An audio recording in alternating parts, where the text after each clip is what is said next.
O telefone de Ricardo vibrava pela quinta vez em 2 minutos, mas ele não conseguia desviar o olhar do que estava acontecendo na cozinha. Maria Rita dançava como uma palhaça improvisada, fazendo caretas ridículas, enquanto segurava a colherzinha como se fosse um microfone. E Arthur, seu filho de 1 ano, gargalhava como nunca havia gargalhado antes na vida. Mais importante que isso, estava comendo. Comendo sem fazer as caretas horríveis, sem cuspir, sem empurrar o pratinho.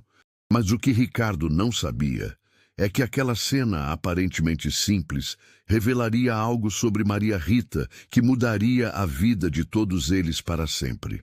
Arthur havia parado de comer há 3 meses. Não importava o que Helena, sua esposa, tentasse. Papinhas orgânicas importadas, receitas recomendadas pela pediatra, até mesmo aqueles potinhos que custavam uma fortuna no mercado gourmet de São Paulo. O menino rejeitava tudo com uma determinação que impressionava e aterrorizava os pais.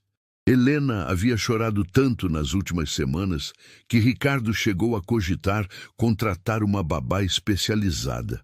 Mas quem diria que a solução estava ali, na forma de uma jovem de 23 anos que limpava a casa 3 vezes por semana e aparentemente tinha um dom escondido. Maria Rita não sabia que estava sendo observada. Ela havia terminado de limpar a sala de jantar quando ouviu Arthur chorando na cozinha. Helena estava no telefone com a pediatra mais uma vez, descrevendo a recusa alimentar do filho com uma voz embargada de desespero. A jovem olhou para o bebê no cadeirão, para o potinho de papinha ainda cheio, para a colherzinha abandonada no mármore da bancada, e algo dentro dela se moveu. Não era pena, era reconhecimento. Ela conhecia aquele olhar, conhecia aquela recusa silenciosa. Havia crescido em Capão Redondo, na Zona Sul, criada pela avó que tinha 7 netos para alimentar com a aposentadoria de um salário mínimo. Sabia o que era a fome, mas também sabia o que era a recusa, o que era querer atenção, o que era precisar de alguém que tornasse o momento especial, único, memorável. Sem pedir licença, Maria Rita pegou a colher e começou a cantar uma música que sua avó cantava. Não era uma cantiga de ninar tradicional. Era uma composição maluca que Dona Benedita inventara para fazer os netos comerem. A melodia grudava na memória como chiclete no sapato, e as palavras eram absurdas de propósito. Maria Rita imitou os gestos da avó, dançando com a colher, como se fosse um maestro conduzindo uma orquestra invisível. Arthur parou de chorar imediatamente. Seus olhinhos se fixaram nos movimentos da moça, hipnotizado pela energia. Ricardo assistia tudo através da porta entreaberta da cozinha, tentando processar o que estava vendo. Maria Rita não estava simplesmente alimentando Arthur. Estava criando um espetáculo, uma experiência. A cada colherada, ela mudava a performance. Ora era uma bailarina clássica, oferecendo papinha como se fosse o presente mais precioso do mundo. Ora, era uma comediante fazendo imitações de animais enquanto o avião da comidinha voava pela cozinha. Arthur não apenas comia. Ele participava, gritava de alegria, batia palmas, abria a boca antes mesmo da colher chegar. Helena apareceu na cozinha 10 minutos depois e quase deixou o telefone cair. Arthur havia terminado a papinha inteira e ainda abria a boca como um passarinho, pedindo mais. Maria Rita sorria suada, com uma colher na mão e cabelos grudados na testa, parecendo uma performer que acabara de sair do palco. "Quem é você, Maria Rita?" perguntou Helena, com uma voz baixa, quase reverente. E pela primeira vez, desde que trabalhava naquela casa, a jovem sentiu que alguém estava realmente perguntando sobre ela, não sobre suas habilidades de limpeza. A história de Maria Rita se desdobrou aos poucos nos dias seguintes. Ela havia crescido cuidando dos primos menores, enquanto a avó trabalhava como faxineira em casas do Morumbi. Dona Benedita sempre dizia que cuidar de criança era uma arte, não uma obrigação. Precisava de criatividade, paciência e principalmente amor verdadeiro. Maria Rita havia aprendido que cada criança tinha sua linguagem própria, seu ritual especial, sua forma única de se conectar com o mundo. Mas havia algo que ela não contara, algo que a fazia acordar às vezes no meio da noite, com o coração disparado e uma saudade que doía fisicamente. Maria Rita havia tido um bebê. Aos 17 anos, engravidou do namorado da escola, um rapaz que desapareceu assim que soube da notícia. O menino nasceu prematuro, ficou 2 meses na UTI neonatal. E Maria Rita vendia brigadeiro na porta do hospital para pagar as passagens de ônibus que a levavam para visitá-lo todos os dias. Gabriel, esse era o nome do filho que ela perdeu 2 semanas antes do primeiro aniversário dele. Uma pneumonia fulminante que os médicos não conseguiram controlar. Maria Rita nunca contou essa história para os patrões. Nunca contou para ninguém, na verdade. A dor era muito grande, muito íntima, muito complexa para ser compartilhada com pessoas que a conheciam apenas como a moça da limpeza. Mas agora, vendo o Arthur crescer, vendo a preocupação genuína de Helena e Ricardo, vendo uma família lutando para cuidar bem de um filho, algo dentro de Maria Rita começou a cicatrizar. Não era substituição, não era tentativa de preencher um vazio. Era reconhecimento de que o amor que ela havia cultivado por Gabriel podia ser canalizado, transformado em algo que trouxesse vida e alegria para outras crianças. Ricardo percebeu a mudança gradual. Maria Rita chegava mais cedo, ficava mais tempo.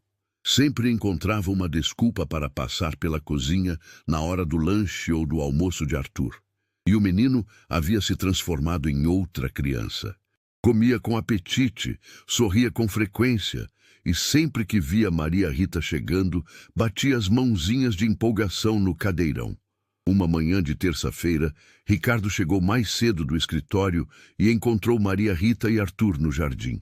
Ela havia terminado de limpar a casa e estava cantando para o menino, que dormia nos braços dela como um anjo. A cena era tão natural, tão terna, tão perfeita, que Ricardo sentiu algo estranho no peito, uma emoção que não conseguia identificar. Não era atração romântica, não era paternalismo, era reconhecimento de que alguém estava amando seu filho com a mesma intensidade que ele próprio amava. Helena chegou da academia e viu a mesma cena. Em vez de ciúme ou desconfiança, sentiu uma gratidão imensa. Maria Rita não estava tentando tomar seu lugar como mãe. Estava oferecendo algo que Helena, por mais que tentasse, não conseguia dar a Arthur. A leveza de quem transformava cuidado em brincadeira, responsabilidade em diversão, rotina em aventura. Mas foi numa quinta-feira chuvosa que a situação tomou um rumo que ninguém esperava. Maria Rita chegou com os olhos vermelhos e uma cara que Helena reconheceu imediatamente. Era a expressão de quem havia passado a noite inteira chorando. Maria Rita tentou disfarçar, colocou o avental, pegou os produtos de limpeza, mas suas mãos tremiam visível. Helena a seguiu até a lavanderia e perguntou com delicadeza o que havia acontecido. Maria Rita tentou dizer que era só cansaço, que estava tudo bem, mas a voz embargada a entregou. Helena insistiu com gentileza e finalmente a história toda saiu. Gabriel, a prematuridade, os 2 meses de UTI, a pneumonia, a morte, a dor que nunca passava completamente, o medo de se apegar a outras crianças, a culpa de sentir que estava traindo a memória do filho ao se permitir amar Arthur. Helena chorou junto.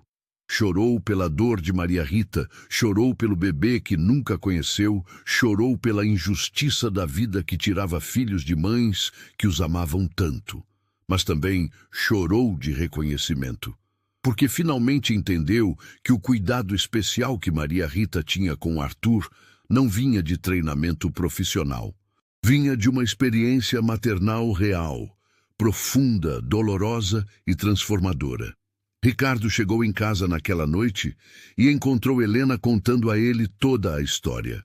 Os dois ficaram em silêncio por um longo tempo, processando a complexidade da situação. Maria Rita não era mais apenas a faxineira que havia resolvido o problema alimentar de Arthur. Era uma mãe que havia perdido um filho e estava cuidando do filho deles com todo o amor que não podia mais dar ao próprio. A decisão foi tomada no fim de semana. Helena e Ricardo chamaram Maria Rita para uma conversa. Ela chegou nervosa, achando que seria demitida, que sua história havia criado desconforto, que sua presença estava sendo invasiva. Em vez disso, eles fizeram uma proposta que mudou a vida de todos. Queremos oferecer um emprego diferente para você, disse Ricardo. Não como faxineira, como cuidadora do Arthur, com salário justo, carteira assinada, benefícios completos. E também queremos custear seus estudos. Helena descobriu que você parou a escola no 2º ano do ensino médio. Você pode terminar, fazer um curso técnico, até faculdade se quiser. Maria Rita ficou em silêncio por quase 5 minutos. Não era desconfiança, era choque, era incredulidade. Era a sensação de que a vida estava oferecendo uma segunda chance não apenas para ela, mas também para sua capacidade de ser mãe novamente, de uma forma diferente, mas igualmente real. A adaptação não foi imediata. Maria Rita precisou aprender a aceitar que merecia aquele reconhecimento, aquela oportunidade. Precisou entender que cuidar de Arthur não significava esquecer Gabriel, mas sim honrar a maternidade que ele havia despertado nela. Precisou se permitir amar novamente sem culpa, sem medo, sem a constante sensação de que estava traindo a memória do filho. Helena e Ricardo também passaram por um processo de adaptação. Aprenderam a dividir a educação de Arthur sem sentir que estavam perdendo autoridade ou importância como pais. Descobriram que ter alguém que amava genuinamente o filho deles só multiplicava o amor que a criança recebia, nunca diminuía. Arthur, por sua vez, floresceu. Comia bem, dormia tranquilo, desenvolvia-se com uma alegria que contagiava toda a casa. Maria Rita havia criado rotinas especiais. Uma música diferente para cada refeição, uma dança para a hora do banho, uma história inventada para o momento de dormir. A criança aprendeu que ser cuidado podia ser divertido, especial, cheio de sorrisos e descobertas. 6 meses depois, numa tarde ensolarada de domingo, Maria Rita estava no quintal com Arthur quando uma vizinha veio conversar com Helena. A mulher comentou como era bonito ver aquela babá tão dedicada, e Helena a corrigiu com naturalidade. Ela não é babá, é a segunda mãe do Arthur e nossa família. Maria Rita ouviu a conversa e sentiu algo que não sentia desde a morte de Gabriel: completude. Não era a mesma completude de quando era mãe biológica. Era uma completude diferente, construída na generosidade, na gratidão mútua, na capacidade de transformar dor em cuidado e perda em amor ampliado. Ricardo olhava as 2 mulheres que cuidavam de seu filho e entendia que tinha presenciado algo raro: a construção de uma família não convencional, mas profundamente real. Maria Rita não havia substituído Helena, nem Helena havia sido diminuída pela presença de Maria Rita. Elas haviam criado uma parceria maternal que beneficiava principalmente Arthur, mas que também curava feridas antigas e construía pontes para um futuro que nenhuma delas havia imaginado possível. Numa noite de quinta-feira, exatamente 1 ano depois daquela primeira vez em que Maria Rita alimentou Arthur, a jovem estava ajudando a colocar o menino para dormir quando ele disse sua primeira palavra clara: Rita. Helena estava na porta do quarto e sorriu. Não sentiu ciúme, sentiu orgulho. Orgulho de ter sabido reconhecer uma pessoa especial quando ela apareceu. Orgulho de ter tomado uma decisão corajosa que beneficiou todos os envolvidos. Orgulho de ter construído uma família baseada no amor verdadeiro, não apenas nos laços de sangue. Maria Rita voltou a estudar. Terminou o ensino médio com notas excelentes e decidiu fazer um curso técnico em desenvolvimento infantil. Queria entender cientificamente o que já sabia instintivamente, como cuidar de crianças de forma que elas se sentissem amadas, seguras e especiais. Sonhava em um dia abrir uma creche no Capão Redondo, oferecendo para outras crianças da periferia o mesmo tipo de cuidado individualizado que dava a Arthur. Ricardo e Helena começaram a ajudá-la não apenas com os estudos, mas também com o sonho profissional. Estabeleceram um fundo de investimento que, em alguns anos, permitiria a Maria Rita realizar seu projeto de uma creche diferenciada. Não era caridade. Era reconhecimento de que ela havia trazido algo valioso para suas vidas e merecia todo o apoio para multiplicar esse dom. Arthur cresceu sabendo que era amado por 3 pessoas de formas diferentes, mas igualmente intensas. Papai, que brincava e ensinava sobre o mundo. Mamãe Helena, que protegia e orientava com doçura firme, e mamãe Rita, que transformava qualquer momento cotidiano em uma pequena festa cheia de risadas e descobertas. Numa manhã de sábado, quase 2 anos depois daquela primeira papinha comida com alegria, Arthur estava tomando café quando perguntou onde estava o bebê da Rita. A pergunta surgiu do nada, como acontece com crianças pequenas, mas pegou todos de surpresa. Maria Rita sentiu o coração apertar, mas não com dor, com uma saudade doce, quase nostálgica. "O bebê da Rita está no céu", respondeu ela com tranquilidade. "Mas ele mandou a Rita cuidar de você." E Arthur, com a lógica simples das crianças, sorriu satisfeito com a explicação e voltou a comer seu pão com geleia. Helena e Ricardo trocaram um olhar emocionado. Maria Rita havia encontrado uma forma de integrar Gabriel à narrativa familiar sem criar tristeza ou confusão. O menino que ela perdeu não havia sido esquecido, mas também não assombrava o presente. Existia como uma presença amorosa que havia dado sentido ao encontro dela com Arthur. Naquela tarde, while Maria Rita estava no quintal, ensinando Arthur a reconhecer diferentes tipos de plantas, Helena comentou com Ricardo que talvez eles nunca soubessem o que teria acontecido se Maria Rita não tivesse aparecido em suas vidas. Arthur poderia ter desenvolvido problemas alimentares mais sérios. O relacionamento familiar poderia ter sido afetado pelo estresse constante. Eles poderiam ter perdido a alegria de criar um filho porque estariam sempre preocupados, sempre tensos, sempre falhando em algo aparentemente simples, como uma refeição. Mas Maria Rita havia aparecido.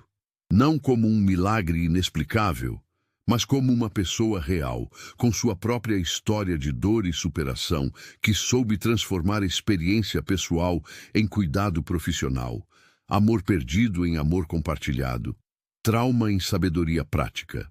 Ricardo observava Arthur correndo pelo quintal, rindo alto, saudável e feliz, e entendia que havia presenciado uma das coisas mais bonitas da condição humana: a capacidade de transformar dor em amor, perda em encontro, tragédia pessoal em bênção compartilhada. 3 anos se passaram. Arthur estava agora com 4 anos, correndo pela casa, falando sem parar, e sempre que alguém perguntava quantas mães ele tinha, respondia sem hesitar: 2, a Helena e a Rita.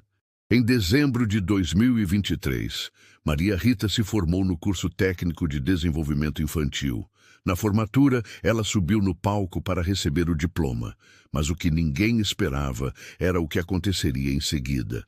Arthur escapou dos braços de Helena e correu para o palco gritando: Minha mãe Rita se formou." O ginásio inteiro se emocionou. Ricardo chorou como uma criança. Helena chorou. A própria Maria Rita chorou tanto que quase não conseguiu falar no microfone. Mas o momento mais incrível aconteceu quando Maria Rita segurou o diploma e disse para a plateia: Esse diploma não é só meu. É do meu filho Gabriel, que está no céu e me ensinou a ser mãe. É do Arthur, que me devolveu a alegria de cuidar. E é da família que me adotou quando eu mais precisava. Hoje, Maria Rita tem 26 anos e abriu sua creche no Capão Redondo. O nome? Creche Gabriel Arthur. Helena e Ricardo são os padrinhos do projeto. Arthur, agora na escola, sempre conta orgulhoso para os amiguinhos que tem duas mães que se amam e cuidam dele. E sabe o que é mais lindo? Maria Rita ensina outras cuidadoras a transformar cada refeição em festa, cada banho em brincadeira, cada momento em memória boa, porque ela aprendeu que amar não tem limite, não tem regra, não tem jeito certo ou errado. Tem só uma coisa: tem que ser de verdade. E quando Arthur cresce e vira um homem, ele vai saber que foi criado por 3 pessoas que provaram que família não é sobre sangue. É sobre amor, dedicação e a coragem de abrir o coração mesmo quando a vida já machucou muito. Essa é a história de como uma colher de papinha mudou para sempre 4 vidas. E de como o amor verdadeiro sempre encontra um jeito de multiplicar ao invés de dividir. Querido ouvinte, se essa história tocou seu coração, curta o vídeo, se inscreva no canal, compartilhe e comente de que cidade você está vendo esse vídeo.